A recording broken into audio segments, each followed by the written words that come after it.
The BBC recently published a detailed analysis they did on the use of social media by Iranian opposition groups pushing for the ousting of their current regime.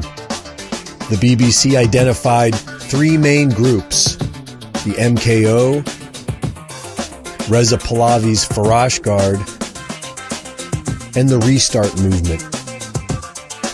While Twitter is officially banned in Iran, it is accessible through VPNs and proxy websites, and has become the major platform being used in Iran to communicate with the international community.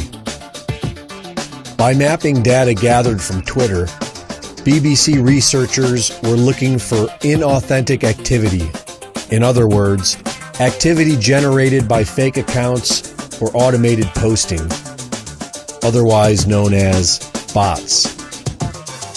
What they discovered was that most of the activity among the MKO and Farash Guard was inauthentic. And Restart was made up of mostly unique accounts and appeared to be an actual movement of Iranian citizens. Regardless of this discovery, the BBC criticized the Restart movement for their tactics, which they wrote were intended to try and overwhelm individuals and harass political and media figures.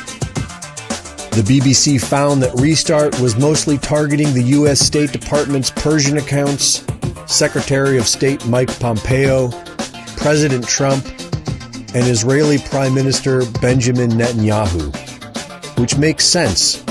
The Restart movement has made it clear that they want friendly alliances with both Israel and the United States, as well as constitutional independence that will include freedom of speech and the right to bear arms. This authentic social media campaign has not gone unnoticed. In what appears to be a signal of solidarity, the U.S. State Department has replied by stating that the U.S. does not support the MKO or Farash Guard, and only supports a populist movement that serves to manifest freedom for the Iranian people.